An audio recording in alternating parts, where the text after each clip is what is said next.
Hey guys, this is Dan Helfrich from Z-Band.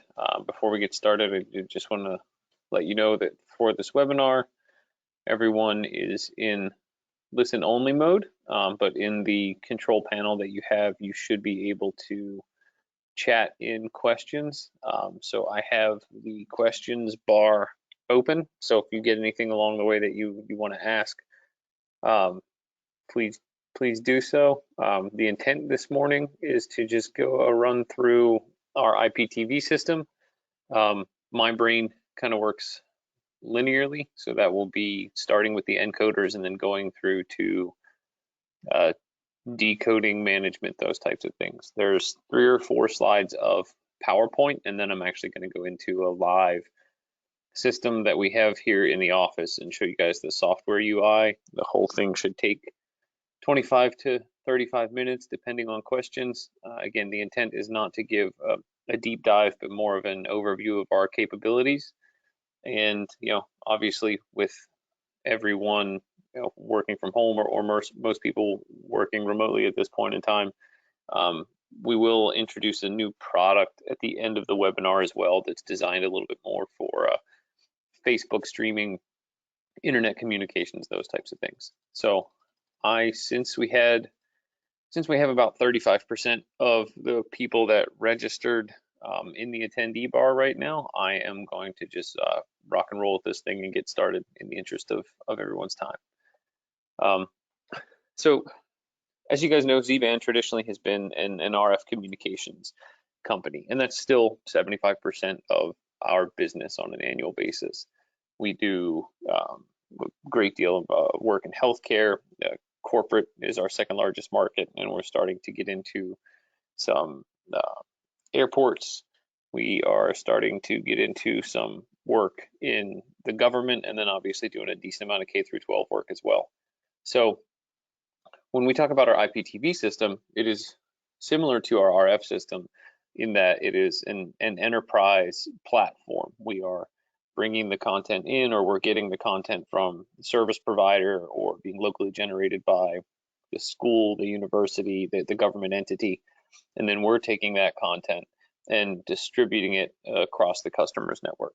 So it's truly an end-to-end solution where we have solutions for the streaming, the transcoding, the decoding of the system, whether that's a software player or a hardware player, and then also a management UI on the back end that kind of ties everything together. So again, my brain works from what I consider to be the start to the finish. So we're going to talk first about bringing the content in, and then I will go from there into what we do when we decode that content, how we manage it. So we have a variety of different streaming solutions. What you see here on the screen is our most popular encoder at this point in time. It's a single channel H.264 encoder. It takes in either HDMI or HDSDI and allows customers to redistribute it across their network. We have applications for this. K through 12 students that are doing broadcast studios, morning announcements, and want to stream those to teachers' desktops or to digital signage players scattered throughout the school. We do quite a bit of that. We have several districts here in the Pennsylvania, Maryland, Virginia region that use these for morning announcements to stream specifically to teachers' desktops. We have several healthcare applications where if you want to put a camera in the chapel, or if you want to do a all-call digital signage and make that a channel on your system, an advertising channel on your TV system, rather than having that be just on signage devices that are outside of the gift shop or the cafeteria.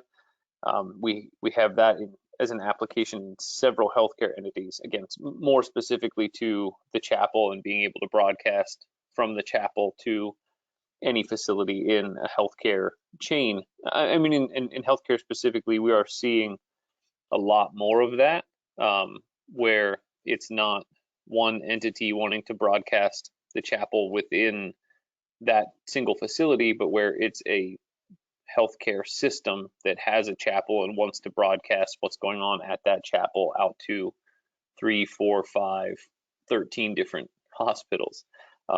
So there's a lot of ability to distribute that across the customer's either local area network or across their wide area network. So again, this one's our most common because it's very simple. We're going to HD, SDI, or HDMI in, and then we're creating H.264 on the way out. And it's all standards-based stuff. So if you have a digital signage system that accepts H.264, some good examples would be Bright Signs, Benetics, AppSpace. If they accept H.264, we can simply be a feed or a source within their system. We have our own digital signage platform that we can stream to, where we accept ourselves as a source, which makes sense. Wouldn't design it any other way. And then we also have the ability to send to one of the more common applications with H.264 and MPEG-2 streams at this point in time. We are starting to see more and more fitness machines as a common application here.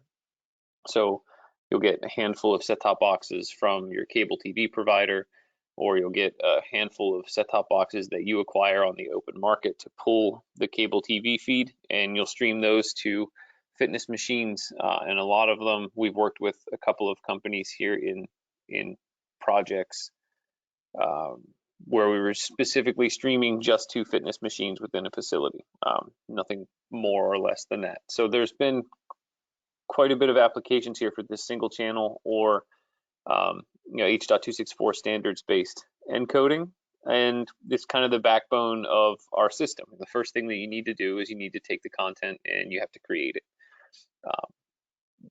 When we are looking at stretching this out into more channels, we obviously then have to get into multi-channel appliances. So we have a couple different multi-channel appliances, and they can handle anything from 4 inputs to 52. Early next year, we'll have one that will handle, in that 10U chassis, it'll be able to handle 104 different inputs. So there's a wide variety of applications that we use here. The larger chassis, I mean, one of our first and biggest success stories as Z-Band was the Washington Post. When they moved in 2015, they evaluated several different IPTV companies, and we were chosen as the vendor to go into their new HQ. We are the IPTV solution for the Washington Post to this day. And because they have their own internal content broadcasts, because they get a couple of channels from Dish and DirecTV that are specialty, right? Like they have the NFL Red Zone package, they get a couple of Dish channels that are not specific to any other carrier in the US. They're foreign language channels that you can only get via Dish. They have a handful of set-top boxes that they take the HDMI out and re-encode those and make those channels, plus their own internal broadcast studios for when they have personnel who are on the news media networks, CNN, Fox News, those types of entities, Bloomberg. So what they then do is they feed all that into one of these 4U chassis and are able to recreate or create their own in-house broadcasting content.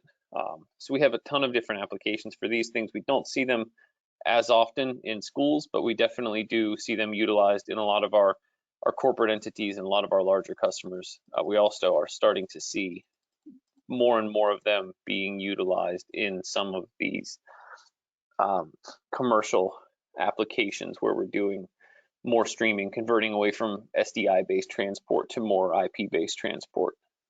So a lot of cool stuff that we're doing with regards to the IPTV side of things.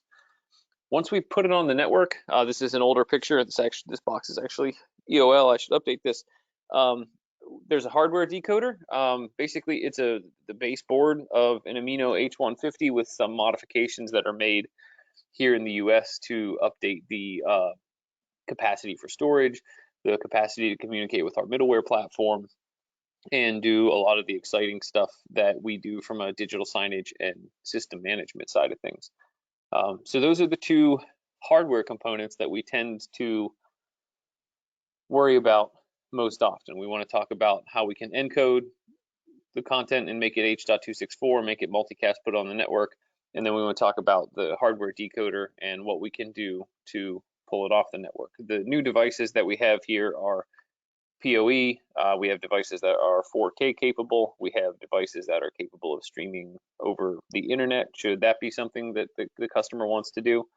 And if you give us internet access through the middleware player, we can also do full electronic program guide where we're reaching out to Tribune or Gracenote on a bi-weekly basis or weekly basis to download a full EPG to allow the customers to do content searching, recording, those types of things. So there's a lot of different applications that we have to talk through, but those are the basic components. We are going to encode either through an appliance or through some sort of chassis, or we are going to, once we do that, we're going to then decode and pull the stuff off the network. And then there's a variety of other things that we can do. I'm actually going to pop up a Word document here real quick so you guys can see it. The newest product to our product set is going to be our Encode Ls, which is our live streaming encoder. This is going to be something that is designed to stream specifically to live devices. This is going to go streaming to Facebook. We're going to stream to Twitch. We are going to be able to stream to any RTMP based system or any RTMPS based system. The cool part about it and what makes it a little bit different than just doing it through the app on your phone is this thing you can stream to up to 3 different services at any given point in time. So if you want to be on Facebook Live and Twitch and YouTube, you can set up your DSLR camera, and for churches or for live performers, they want to set up their DSLR camera, they want to put everything in, they mix it, they send it into our live streamer, and then they are live on YouTube, on Twitch, on Facebook, all from a single interface. And then the cool part about that also is the login is very simple. They're not going to need to worry about understanding specific RTMPS addresses or anything like that. It's just you log in with your Facebook account, your Facebook credentials, you input your stream key, and you're good to go. So we think that one is going to be specifically, in the times that we're in, very useful, but it was something that we were working on previous to this because we had seen requests for it for broadcasting school board meetings, broadcasting graduation, overflow, football games, basketball games. There's a lot of applications for this in the world, that we had prior to the COVID-19 pandemic, and now there's obviously further applications or an increase in the request for those overflow or being somewhere without needing to be physically there, be able to view something without needing to physically be in the building is something that we're going to see more and more of. So I think the Encode Ls is going to be a big thing for us. And then we're going to have a marketing announcement on this next week, but we are actually going to, for every one of those that we sell between now and the end of the year, we're going to be donating $50 to charity. We're ironing out the charity at this point, whether that is going to be something to help the folks on the front line right now, or whether it's going to go to a local food bank.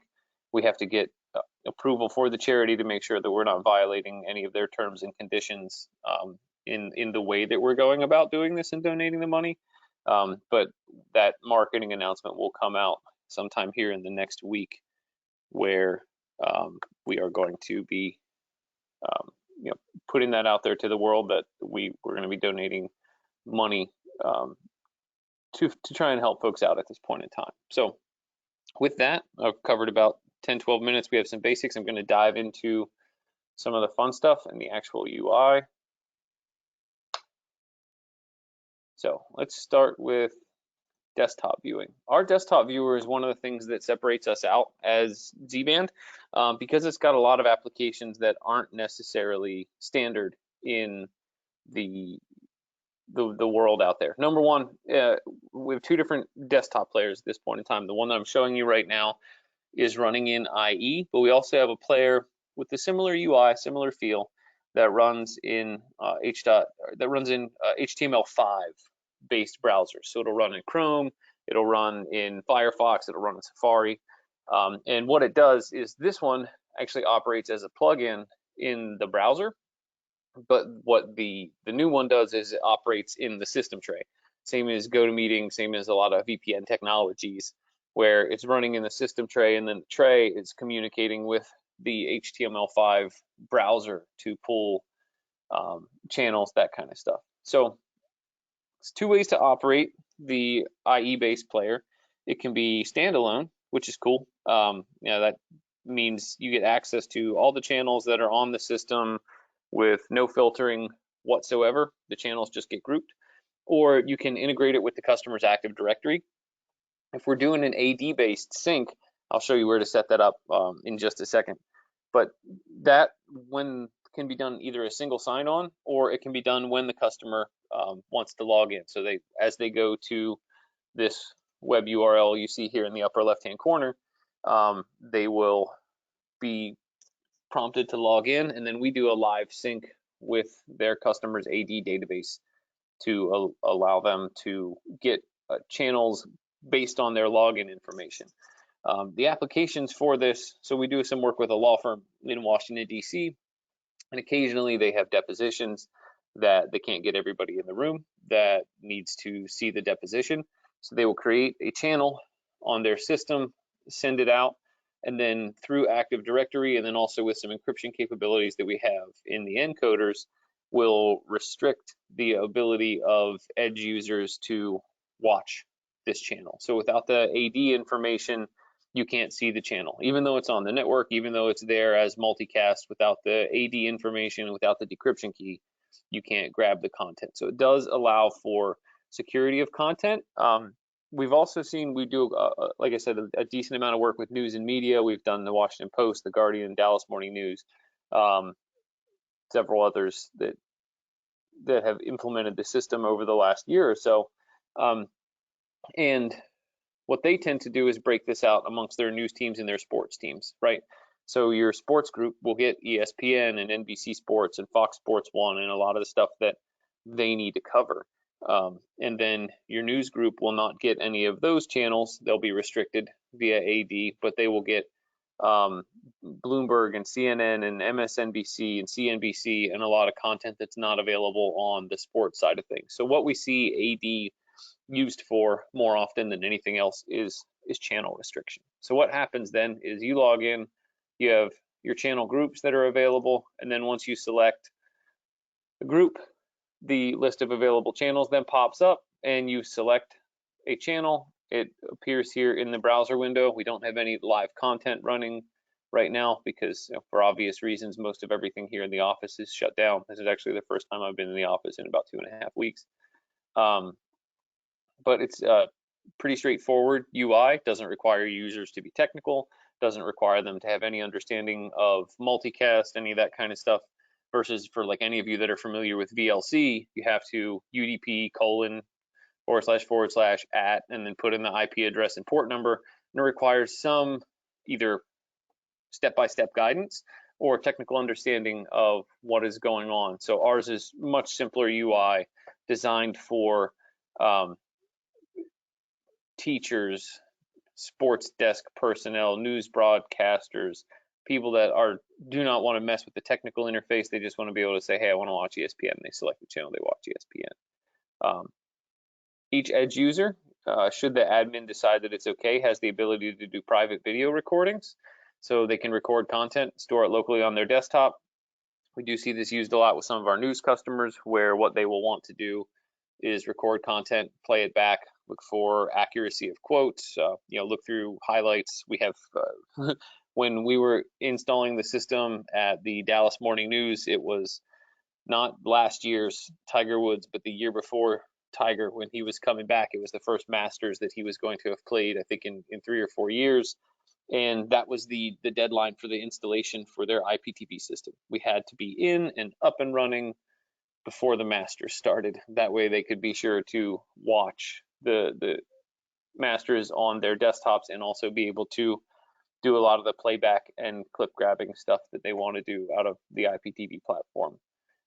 So it's a very nice, robust system. If you have a favorite channel or a favorite configuration, you can click the floppy disk icon down here in the lower left-hand corner, and then that saves your favorite channel or your favorite configuration, so that every time you come back to this browser, it will bring you directly back to that.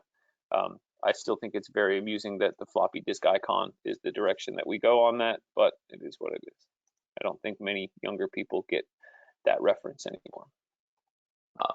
If we're not talking about the desktop player, the other way that we decode content is through our edge devices, our set-top boxes.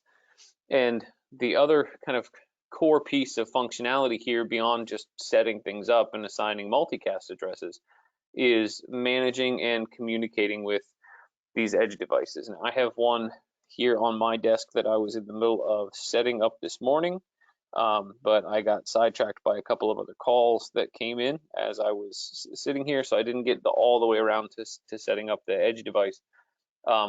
So this is red rather than green, but that's really the only functional difference for the purposes of the demo. What we can do with the system here is you can manage every endpoint within your platform. You're going to come into your endpoint manager. We're going to be able to name it, give it a location. If you give it either an IP or a serial number, the system will automatically recognize the other one when it comes online. So when this box comes online, it'll grab the serial number, it'll report all that information back to our server, and then it'll tell you what its firmware version is, what channel it's playing, if it's playing digital signage, what digital signage playlist that it's looping its way through. And a lot of that information is fed back to you through the info screen here. You also have some really basic controls. You can turn it on, turn it off, reload the menu systems, turn on the text screen. Text screen is simply a flash on the system that rather than displaying a channel, it is going to display information about the decoder itself. It's, serial number, MAC address, IP address, firmware version. This is incredibly useful in setting up a system, specifically systems with video walls, because there's always a disconnect between the manufacturer and the integrator and the end user and the low voltage contractor and the half a dozen different people that inevitably touch these boxes from the time they leave our warehouse until the time they actually get installed behind the customer's video wall. So when we were doing the installation at the Dallas Morning News, we had a Southwest video wall, a Southeast video wall, and I think a Northeast video wall, each of them with 8 monitors. So each of them with 8 decoders, and they were supposed to be 1 through 8 in the way that they were laid out and marked on the spreadsheet that we were working off of. But as we were testing and trying to assign different content to different monitors, it wasn't working at all. So what we did then is just put the text screen on those boxes, walk down to the video wall with a laptop on their network, and reassigned everything based on the way the system had been installed. So the text screen is very useful for troubleshooting. It's very useful for being able to build your management table here appropriately. Once you've got everything in, there's a ton of different events that we can run here. I'm just going to set one up so that you guys can see it. You have to assign it a name. Can't type. There we go. And a quick launcher. So if I want to launch from an iPad, or if I want to launch from a mobile device rather than actually go through and set up an event, I'll set up the event in advance, assign it a quick launcher tab, and then just go to the quick launcher on my iPad and launch that. So I'm going to make this tab 3, and we'll give it 3-1. Save. So once I've created this event, now I can create a number of different activities under the event. And this is important. Some of our customers tend to misunderstand this, or perhaps we don't do a great job of explaining it to them in the training process, which is why I'm working on creating some videos and doing some other things while we have this downtime. There are multiple activities that you can assign to any given event, and you can assign multiple activities to multiple groups across any single event. Perfect example of this is we have a government contractor who has half a dozen channels throughout their system, but a couple of them are like internal information that they don't wish to be broadcast at night when no one is in the building. So they will do a load channel, and they will kick that load channel out to their edge devices at 6 p.m. every night. And it takes any set-top box that is on one of the internal proprietary information channels and moves it back to just a standard ESPN, or I think the ESPN, CNN, Fox News are their core other channels. So they'll kick everybody back to ESPN rather than being on the proprietary information channel. Because they have multiple groups of people who then want to have multiple different default channels at 6 a.m. or 6:30 a.m. every morning, then they run essentially what's the reverse activity. And the groups of people that want ESPN to be their default channel get pushed to ESPN. The groups of people that want the internal digital signage channel to be their default channel get pushed to that. So they run multiple activities targeted at multiple groups underneath one event. So it takes a little bit of time in the setup, but the execution of it ends up being that you push one button one time and you're good to go. The entire event has executed. One of the things that we see customers do on a very, very regular basis is set volume on. So I'm going to take the volume from 50 to 100. I'm going to max that out. We're going to save it. And now you can see I'm going to set the TV volume. I'm going to manage the groups. I'm going to send this out to all of my endpoints. And then, so what that's going to do is, first thing that this activity is going to do is going to turn the volume on everything to 100. We're going to blast everybody's eardrums. And then underneath of that, we are going to load a digital signage, or a canvas, or load a digital signage piece. You can load a welcome screen. We have one of the applications that we see for this is we'll then have customers that will push out a welcome screen. So you ramp up the volume to 100 and then push out the welcome screen. So if the volume starts to blast, everyone looks at the television, the welcome screen pops up, and maybe it's not actually a welcome screen. Maybe it says, fire drill, everyone exit the building in an orderly fashion. Maybe rather than pushing everyone to a welcome screen, you are pushing everyone to a multicast address that you have created, or an internal TV channel. This is actually one of the other things our government customer does, where they'll ramp up the volume and then they will push everybody to a multicast address, which is giving them information on the event that's unfolding, whether that's a weather event, whether that's an intruder in the building, whatever the case may be. They will not only hear it, but then they'll also see it on the televisions, and they use this as an augment of their EAS system.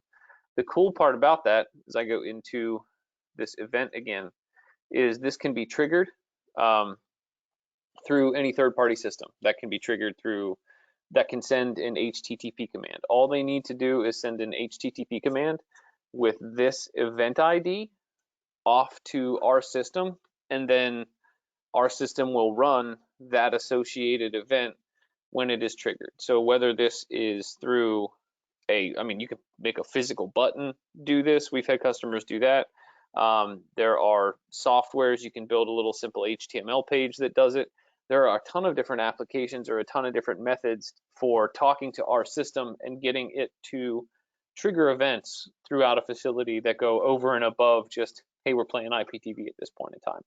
And we've started to see more and more of this over the last couple of years, where customers want to use their TV system for their TV, sure, but then they also want to use their TV system to augment what they're doing in notification situations and make that a part of kind of that platform as well. So once all that's created, you have a Quick Launcher tab. I think I put that one in tab 3. There it is. That's our event ready to execute. And bam, you just go to the Quick Launcher. As you can see, it generates its own URL here. And you can run up to I think right now the capacity is 54 in this version of the software, and then there's also an emergency management section with another 54.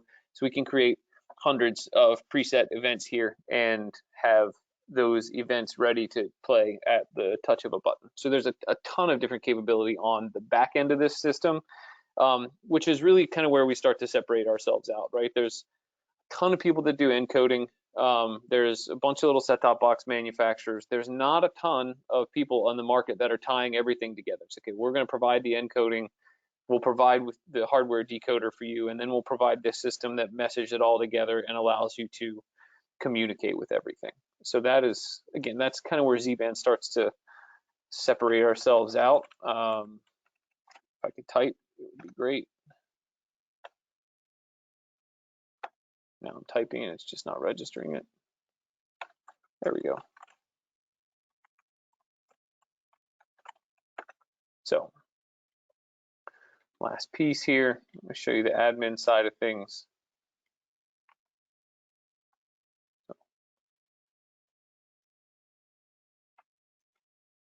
This part is less sexy, but more functional.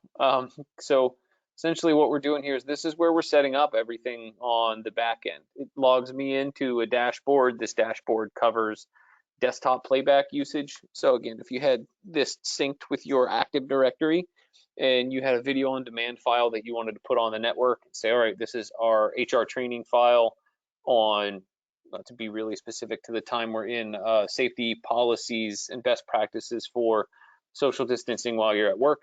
You create that VOD file, put it on here, and if you're synced with your Active Directory, you can see who within your organization watched the VOD file and who didn't watch the VOD file. Then you can send them a reminder to please watch their safety training video. But the system automatically, when you log in, does prompt to the dashboard, so you can see those type of statistics. Then again, from a functional side of things, this is where we create our content groups and any available assets, whether they're video on demand or whether they're live channels, will show up over here. And if you want to add, take away, just select, deselect, publish, and the change is made. That content is no longer available in the group. If we wanted to sync with AD, you do that content group by content group. So right now you can see everything is authorized for all users. In the event that we want to sync with Active Directory, we would simply select Active Directory, and then down here in configuration, we would put in our AD credentials. We do have to have the ability to query the customer's AD domain, but that's it. That's really all we need from it. We need to be on the domain, obviously, and we need to be able to query their AD architecture to make sure that the username and passwords that are being provided to us are accurate. From a channel standpoint, let's go in here and show you real quick. There's some stuff that we can do that is, again, nice for our system, unique to the Z-Band platform. Most of it's simple. Customer gets to build their own channel lineup, right? So they get to assign their own channel number, their own channel name, multicast addresses, port numbers. They also get to decide here whether or not the channel is going to be recordable. So even though edge users can record to their own desktop, they can only record channels that are recordable within the system. So if you don't select the channel as recordable, it cannot be recorded. This is useful for us in compliance with cable TV companies and a lot of the service providers right now. So we have a lot of control on the back end as to whether or not content can be DVR'd, any of that kind of stuff. You can also assign a backup channel. So if your existing channel fails, we can say, okay, it's going to go from ESPN to our test channel. Can fail over from CNBC to MSNBC. That way your customers aren't getting blank interface when a channel fails. They will just get flipped over to a backup channel, and it will alert them of that. They go to channel 5 and it's not Fox News anymore. It will say Fox Sports 1 backup channel, so they will be alerted of that. So plenty of stuff there. And then there's the ability to do AES encryption as well. So to do 128-bit AES encryption, all we need is the string that's generated by the channel itself, This is nice because this AES has been tested and works not only with our encoders and our encoding platform, but also with the AES Ucrypt, or the ATX Ucrypt, that has AES encryption capabilities. So if you're getting your Ucrypt from Comcast, RCN, Spectrum, whoever the service provider happens to be, and they are providing you one that is outputting with AES, or we can get them to output with AES, we just put the string in here, and then we do the key sharing through our middleware. So there's a lot of simple stuff that is done through the UI. If you don't feel like inputting all of that into a, manually, we can put it in a spreadsheet. We do like to try and put it in a spreadsheet beforehand, and then we can just import it through a CSV or through a tool that we have, as long as we know what all of those fields are and what isn't populated. So you don't have to manually input everything. Last feature that I'm going to show you before I open up to questions is scheduled broadcasts. So this is a new feature for our 8.1 system, where if I have video on demand, yes, I know it's not reachable. If I have a video on demand platform up and running, and I want to take one of those VOD assets, and rather than allow people to just kind of play it whenever they want to look at it, I want to take it and schedule it out as a broadcast. I can do that. So I can take that HR training video on social distancing policies, push it out as a multicast address, and then when I push it out, it also generates a iCal invite, so that your customers, your edge users, will know this is the video that we're watching, this is the time, this is the channel, here's your reminder invitation to watch our HR training video. So there are some cool applications here from a scheduled broadcast side of things, and definitely a ton of stuff then in configuration that we could talk about. The whole system is very modular, right? We have customers that spend less than $10,000. They get just a simple encoder and desktop viewing software, and that's all that they need, and it works for them, and they run a middle school and a high school off of a $10,000 investment. We have customers that spend hundreds of thousands of dollars on what it is that they're doing, and then potentially could spend more than that if they roll it out across multiple offices, which is kind of the last point that I'll touch on. Even though the content, the local content, the actual IPTV channels that you're watching need to be created locally and generated locally and stay within the LAN to be within FCC guidelines. Obviously not the content that you create, but CNN, NBC, ABC, all that kind of stuff needs to stay from a legal standpoint within the broadcast zone that it was created in, to make sure you're in compliance with FCC.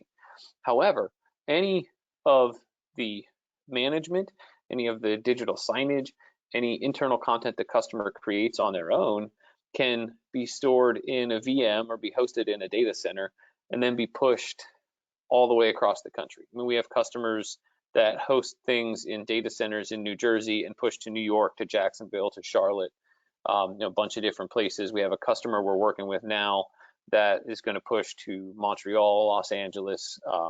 We have a customer who's got a data center in Texas that controls systems in Colorado and Indianapolis and several other locations. So the idea that you need to buy like a server, or you need to buy a software that manages each individual location is not something that's accurate with this system. You can buy one central architecture, right? One portal, which is basically what we've been looking at for the last 10 or 15 minutes we've been in the software UI. And that can manage your entire system on a nationwide rollout. And if you want to clone them, or if you want to have like a hierarchy of server architectures for regional offices, depending on how large your organization is, I mean, that's definitely something that can be implemented as well.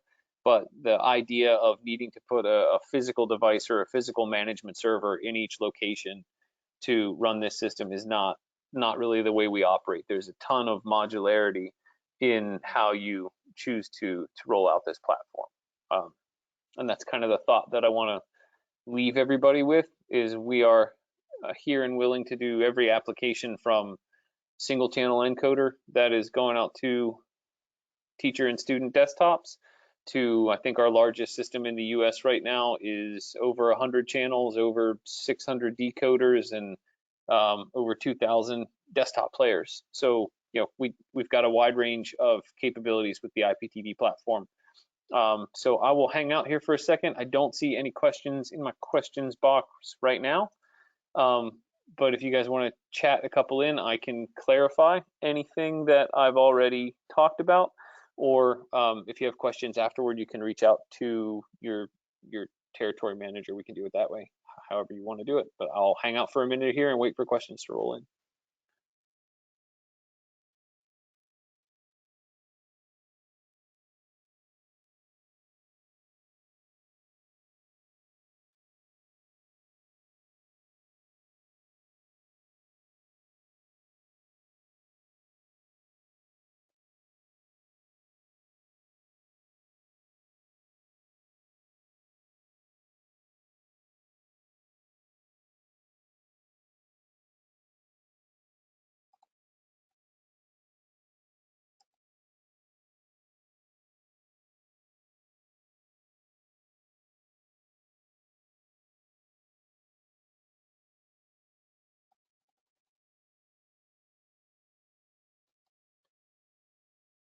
All right, so I don't see any questions. If anything comes up, if you guys think of anything later, please reach out to the Kirks. I see both Sean and Brendan are on this call. You can also reach out to Tony Agnema at our office. He's our Northeast Territory Manager and works very closely with Sean and Brendan. So if anything comes up, please feel free to reach out. Thank you guys very much for the time. I appreciate you listening in, and I'll talk to everybody later.